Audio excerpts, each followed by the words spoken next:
मालिक साहब, ईरानी वज़ीर ख़ारजा का राब्ता हुआ। पाकिस्तान की सियासी और अस्करी क़यादत से पाकिस्तान पूरी तरह से ये कोशिश कर रहा है कि मुज़ाकरात का दूसरा दौर हो, लेकिन ईरानी वज़ीर ख़ारजा का दूसरे राउंड के लिए पाकिस्तान आना और ईरान, लबनान और इसराइल की जो दरमियान 3 हफ्ते की जंग बंदी हुई है, इसके दरमियान कोई कनेक्टिविटी आप देखते हैं या नहीं? देखिए, ये अब सबसे बड़ा इवेंट तो इस वक्त यही है ना, जो अगर आ जाते हैं, जिस तरह इतला आई भी है, ये बहुत बड़ा इवेंट है। एक ब्रेक थ्रू चाहिए होता है, जैसे एक ब्रेक लगती है तो आप ब्रेक थ्रू कर देते हैं, तो ये बहुत बड़ा ब्रेक थ्रू है जो ये मुलाकात अगर हो जाती है। बिकॉज इस मुलाकात का मतलब ये है कि बहुत से बड़े इश्यूज तय हो गए हुए हैं और अब एक रास्ता निकाला जाएगा इसमें से कि हेलो, आवाज आ रही है आपको मेरी? जी। तो अब ये तो सबसे बड़ा ब्रेक थ्रू यही है कि एकदम जो खामोशी है ईरान की वो टूटी है और बड़ी हाई लेवल पे टूटी है। एक होता है कि वहाँ से कोई बयानबाजी होती है, कोई चीज़ें चलती हैं। मुलाकात के लिए आना, this is a big breakthrough. पहले हमने 48 घंटे बिल्कुल खामोशी देखी, हमने बहुत सख्त बयानात का तबादला देखा और सडनली हम उसका ड्रॉप सीन क्या देख रहे हैं कि वो आ रहे हैं।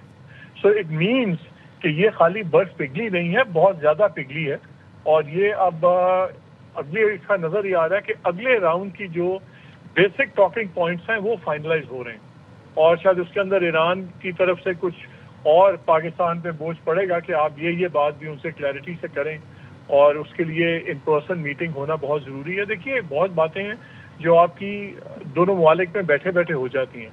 जब फेस टू फेस मीटिंग के लिए कोई आता है तो इसका मतलब है कुछ ऐसी बातें होती हैं जो आपको अटमोस्ट कॉन्फिडेंस में करना होती हैं, जिसमें आप रिस्क ही नहीं लेते कि कोई टैपिंग हो रही है, कोई थर्ड बंदा बात सुन रहा है या नहीं सुन रहा। तो ये खाली कोई ऑप्टिक्स के लिए वो नहीं आएंगे। इसका मतलब है कि बहुत सीरियस लेवल की बातें होंगी और ये फ्यूचर जो फ्रेमवर्क ऑफ टॉक्स है, क्योंकि देखिए वो भी एक झगड़ा चल रहा था। ईरान ये कह रहा था कि जी हमने जो 10 निकाती निकाला था, इन्होंने 16 निकाती निकाला था। उसके बाद एक ब्रॉडर फ्रेमवर्क तय हो गया था जिसके तहत हमारी मीटिंग हुई, जेडी वैंस वाली जो मीटिंग हुई, उसमें उन्होंने बाद में एतराज़ किया कि इन्होंने एक बार फिर एजेंडा फैला दिया है। तब हो सकता है कि ये अब एजेंडा तय हो रहा है टॉक्स का, और अगर एजेंडा टॉक्स पे बात आ रही है तो इसका मतलब है कि ये ब्लॉकेड वाला इशू भी रिजॉल्व हो जाएगा। We are one step ahead of that. ये खाली ब्लॉकेट की बात करने तो नहीं आ रहे होंगे ना इराकी साहब, ये तो ब्रॉडर फ्रेमवर्क की बात करने आ रहे होंगे कि वो फाइनलाइज हो जाए। तो है, अगर खाली टेलीफोन पे बात होती तो इसका इम्पैक्ट और था, लेकिन उनका ज़ाती तौर पे फ्लाई इन करके आना एक डेलीगेशन के साथ, और इसका मतलब है कि हम इस फेज 2 की बात कर रहे हैं अगली नेगोशिएशंस की। अच्छा कामरान खान साहब, ब्लॉकेड अपनी जगह, लेकिन आप क्या समझते हैं कि यूरेनियम की अफजूदगी वाला मामला और जौहरी हथियारों का जो मामला है वो भी आप समझते हैं कि सेटल डाउन हो चुका होगा अमेरिका और ईरान के दरमियान? नहीं, ये नहीं, ये अभी नहीं। ये एक बहुत लंबी और बहुत ही सीरियस कॉन्वर्सेशन है जो कि दोनों मुल्कों में हो रही है। 2015 में इस बहरहाल इस सिलसिले में एक समझौता बहरहाल मौजूद है, वो हो चुका है, लेकिन उसमें तसल्ली नहीं थी प्रेसिडेंट ट्रंप को, और फिर खुद अमेरिका के अंदर भी बाज़ हल्कों को पूरी तसल्ली नहीं थी।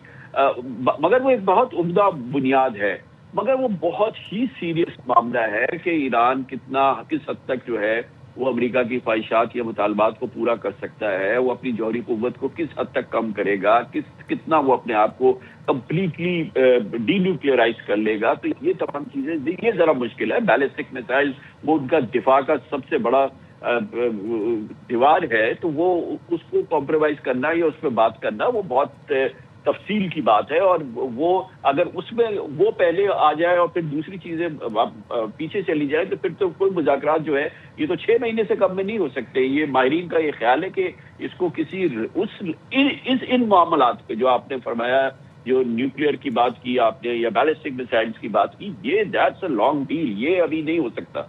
हाँ, ये फौरन नहीं हो सकता है, मेरा मतलब है। फौरन जो चीजें हो सकती है, जो लो हैंगिंग फ्रूट्स है, जिससे दुनिया को भी सुकून हो जाएगा, जो कि खुद ईरान का भी अपनी गाड़ी चल पड़ेगी, प्रेसिडेंट ट्रंप का भी मसला हल हो जाएगा। उनको आगे चाइना जाना है समिट के लिए, और आगे फिर उनकी मिड टर्म है, फिर उनको वहाँ गैस स्टेशन पे प्राइस को कम करवाना देखना है, तो दुनिया के मसले हल होने। तो ये सारी चीजें जो है ये तो फिर दैट इज पॉसिबल, वो तो हो जाएगी, लेकिन ये चीज के वो न्यूक्लियर और ये सारा मसला हल हो जाए, that will take a long while. और उसके लिए भी अभी मेरे हिसाब से एक MOU की तैयारी है जो कि अवेलेबल है, जो कि बन रहा है। उस MOU की रोशनी में फिर आगे मुज़ाकरात का जो है वो आगे बढ़ सकता है। MOU कह लें या फ्रेमवर्क ऑफ नेगोशिएशंस कह लें, उस पर काम काफी हुआ है, वो तैयार है। एक MOU भी हो जाता है या फ्रेमवर्क ऑफ नेगोशिएशन भी जो है वो तैयार हो जाता है, तो वो भी एक बड़ी कामयाबी होगी।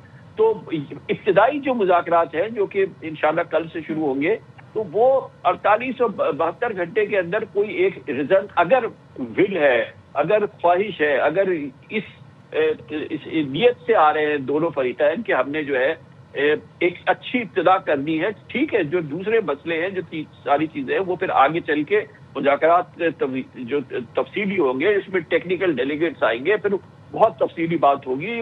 उसमें फिर ईरान को इंटरनेशनल जो है वो गारंटीज चाहिए, यूनाइटेड नेशंस की इन्वॉल्वमेंट ईरान चाहता है, और फिर जाहिर है कि दूसरी सुपर पावर्स भी उसमें इंटरेस्टेड होंगी, रीजन इंटरेस्टेड है। बहुत बड़े मसले हैं, खास तौर पे मिसाल के तौर पे गल्फ स्टेट्स की अपनी एक बहुत ही इम्पोर्टेंट उनकी ये जरूरत है कि आइंदा ऐसी सूरत हाल पैदा ना हो, और ये कि उन पे वो फिर इस किस्म के कॉन्फ्लिक्ट के बीच में नहीं आए। ईरान को गारंटीज चाहिए कि इसके बाद उस पर अटैक नहीं होंगे या इस किस्म की सूरत हाल का उसको सामना ना करना पड़ेगा। उनको बहुत ही आयरन क्लैड गारंटीज चाहिए, यूनाइटेड नेशंस चाहिए। तो वो सारी चीजें लंबी हैं, वो नहीं है कि वो अगले चंद दिनों के अंदर तय हो जाएंगी, और वो बहुत ही डेलिकेट चीज है। वो फिर एक ऐसी चीज होगी जो कि इंशाल्लाह दुनिया के और पूरे खित्ते की पूरे मामलात को, जियो पॉलिटिक्स को और तमाम इन चीजों को जो है वो बदल के रख देगी। But that will take a few months, I believe.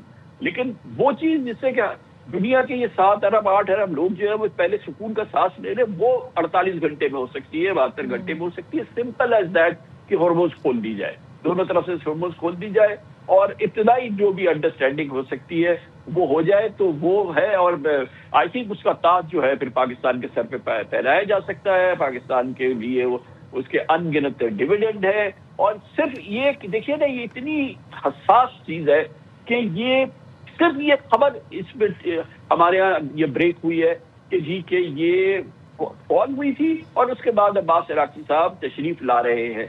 हम देख रहे थे ये पाकिस्तान स्टॉक एक्सचेंज फ्राइडे को जो है 4:30 बजे बंद होता है, और ये 15 मिनट के अंदर ये मार्केट जो आज 3000 पॉइंट माइनस पे थी, वो 2400 पॉइंट्स प्लस पे बंद हुई है। 5000 पॉइंट का 15 मिनट में इजाफा हुआ।